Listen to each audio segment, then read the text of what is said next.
வணக்கம் ஃப்ரெண்ட்ஸ், இன்றைக்கி நம்ம என்ன பார்க்க போகிறோம்னா டெய்லி 5 மினிட்ஸ் ஜிஎஸில் டே 27 தான்ப்பா பார்க்க போகிறோம். இதில் நம்ம ஒரு அரசர்களாக பிரித்து பார்த்துக்கிட்டு வரோம். சாளுக்கியர்கள், சேரர், சோழர், பாண்டியர், பல்லவர்ஸ் அப்படின்னு சொல்லி பிரித்து பார்த்துக்கிட்டு வரோம். இன்றைக்கி நம்ம யாரை பார்க்க போகிறோம்னா ராஷ்டிரகூடர்கள் அரசர்களை பற்றி தான் நம்ம பார்க்க போகிறோம். அதில் 5 கொஸ்டின் என்னன்னு பார்க்கலாம். வாங்க லெசன் இதுக்குள்ளே போகலாம். இதுக்கு முன்னாடி நம்ம சேனலில் வந்து 140 days ஸ்டடி பிளான் கொடுத்துருக்கோம்ப்பா. ஃப்ரைடே வந்து கூகுள் ஃபார்மில் ஆன்லைன் டெஸ்ட்டாகவும், சண்டே வந்து பிடிஎஃப் டெஸ்ட்டாகவும் கொடுத்துட்ருக்கோம். டெஸ்ட் எழுத விருப்பப்படுறவங்க டெலகிராமில் ஜாயின் பண்ணிக்கோங்க. ப்ளஸ் நம்ம சேனலை சப்ஸ்கிரைப் பண்ணிக்கோங்க. இப்போ வாங்க ராஷ்டிரகூட அரசர்களில் 5 கொஸ்டின் என்னென்னு பார்க்கலாம். எத்தனை இணைகள் சரி அப்படின்னு கேட்டிருக்காங்க பாருங்கள். அதில் வந்து ராஷ்டிரகூட வம்சத்தை நிறுவியவங்க யாருன்னு பார்த்தா தந்தி துர்க்கர் தான். இவங்க வந்து சாளுக்கியர்கிட்ட வந்து தளபதியாக வந்து வேலை பார்த்துருப்பாங்க. அப்புறம் அதுலேருந்து பிரிஞ்சு வந்து இவங்க ராஷ்டிரகூட வம்சத்தை வந்து நிறுவியிருப்பாங்க.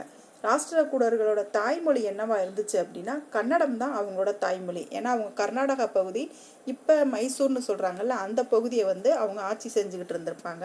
அதனால ராஷ்டிரகூட வம்சத்தினுடைய தாய்மொழி என்னன்னு கேட்டிங்கன்னா அது கன்னடம் தான். நெக்ஸ்ட் பாருங்கள், வாதாபி சாளுக்கியரிடம் அவர் உயர் அதிகாரியாக பணியாற்றியவர் யாருன்னு பார்த்தீங்கன்னா தந்தி துர்க்கர். சரிங்களா? அப்போ இதில் 2 இணைகள் சரி, செகண்ட் ஒன் ராங்கு. ஏன்னா அவங்க தாய்மொழி கன்னடம். நெக்ஸ்ட் கொஸ்டின் பாருங்கள், தவறானவற்றை காண்க அப்படின்னு சொல்லியிருக்காங்க.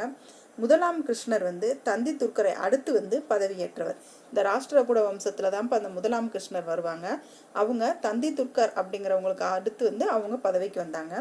நெக்ஸ்ட் பாருங்கள், ராஷ்டிரகூட ஆட்சியை வந்து ஒருங்கிணைத்து விரிவுபடுத்தினவங்க யார் அப்படின்னா இந்த முதலாம் கிருஷ்ணர் அவங்க தான். எல்லோரா கைலாசநாதர் கோவிலில் முதலாம் கிருஷ்ணர் தான் அவங்க கட்டினாங்க. அப்போ எல்லோரா கைலாசநாதர் கோவில் யார் கட்டுனது அப்படின்னு கேட்டிங்கன்னா முதலாம் கிருஷ்ணர் தான். நாட்டை சரியான முறையில் வைத்திருந்த கடைசி ராஷ்டிரகூட அரசர் யாருன்னு பார்த்தீங்கன்னா முதலாம் கோவிந்தனார் அப்படின்னு சொல்கிறாங்க. அது வந்து முதலாம் கோவிந்தனார் இல்லைப்பா, 3ஆம் கோவிந்தனார் தான் சரி. இதை கவனமாக படிச்சுக்கோங்க. நடுவில் இந்த முதலாம் 3ஆம் நம்ம கடகடன்னு நம்ம டெஸ்ட்டில் படிக்கும்போது, எக்ஸாம் ஹாலில் உட்காந்து நம்ம படிக்கும்போது 3ஆம் அப்படின்ட்டு வாசிச்சிருவோம். அது தப்பாக போயிடும் நமக்கு. அதனால் கொஸ்டினை நீங்கள் அகைன் ரீட் பண்ணுறதுக்காண்டி தான் இப்போ உங்களுக்கு டெய்லி 5 மினிட்ஸ் ஜிஎஸ் கொடுத்துட்ருக்கோம். 5 கொஸ்டின் கொடுக்குறோம், இதில் 5 ஆப்ஷன் வைக்கிறோம். அப்போ ஒரு நாளைக்கு நீங்கள் 25 கொஸ்டின் நீங்கள் படிக்கிறீங்க. உங்கள் மெமரியில் அப்படியே 25 கொஸ்டின் உங்களுக்கு மெமரி ஆகிக்கிட்டு இருக்கும்போதேவும் கொஸ்டினில் எந்த இடத்துல நீங்கள் படிக்க தப்பு பண்ணீங்க அப்படிங்கும்போது அடுத்த தடவை நீங்கள் கொஸ்டினை தெளிவாக படிக்கணும் அப்படிங்கிற மைண்ட் செட்டுக்கு வந்து நீங்கள் வருவீங்கிறதுக்காண்டி தான் டெய்லி வந்து 5 கொஸ்டின் ஜிஎஸ் கொடுத்துக்கிட்டு இருக்கோம். இதை நீங்கள் உங்களுக்கு யூஸ் பண்ணிக்கோங்க.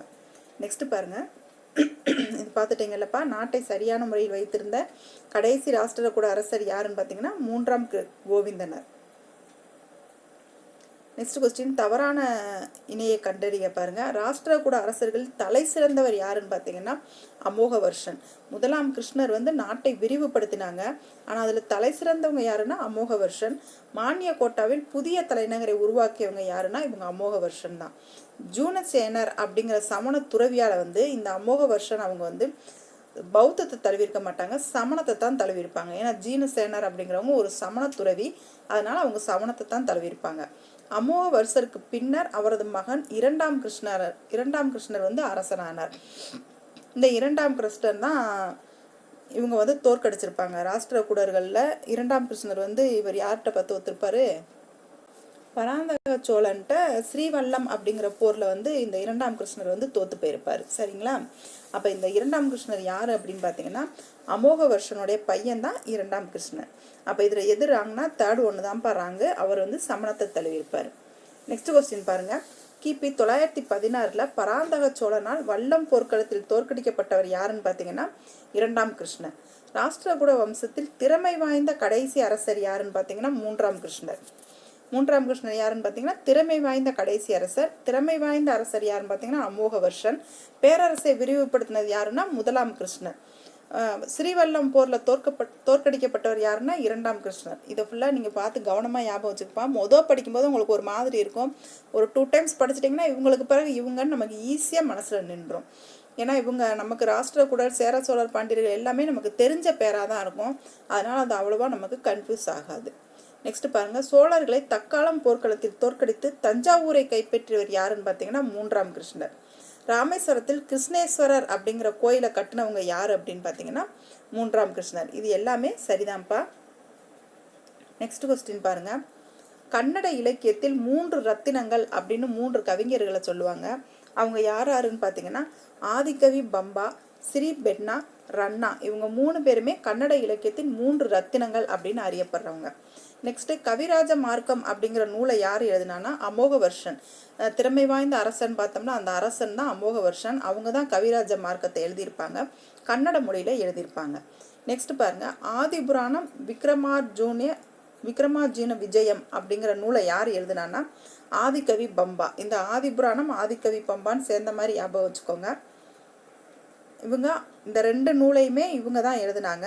இதில் ஆதி புராணம் அப்படிங்கிறது எதை சொல்லும் அப்படின்னு பார்த்தீங்கன்னா ரிஷபதேவரின் வாழ்க்கை வரலாறு தான் இந்த ஆதி புராணம் சொல்லும். விக்ரமார்ஜுன விஜயம் அப்படிங்கிறது மகாபாரதத்தோட மீள்தற்கை, மகாபாரதம் இருக்கு இல்லைங்களா, அதோட மீள்தற்கையான வாழ்க்கையை பற்றி இந்த விக்ரமார்ஜுன விஜயம் நூல் சொல்லும். அப்போ இதில் எத்தனை இணைகள் சரின்னா 3 இணைகள் தான்ப்பா சரி. இந்த ஆதி புராணமும் இந்த விக்ரமார்ஜுன விஜயம் இந்த 2 நூலும் மிஸ்மேட்ச் ஆயிருக்கு. சரிங்களா? இதோட இன்னைக்குரிய 5 கொஸ்டின் முடியுதுப்பா. நாளைக்கு இன்னொரு அரசரை பற்றி அடுத்த வீடியோவில் பார்க்கலாம். தேங்க்யூ.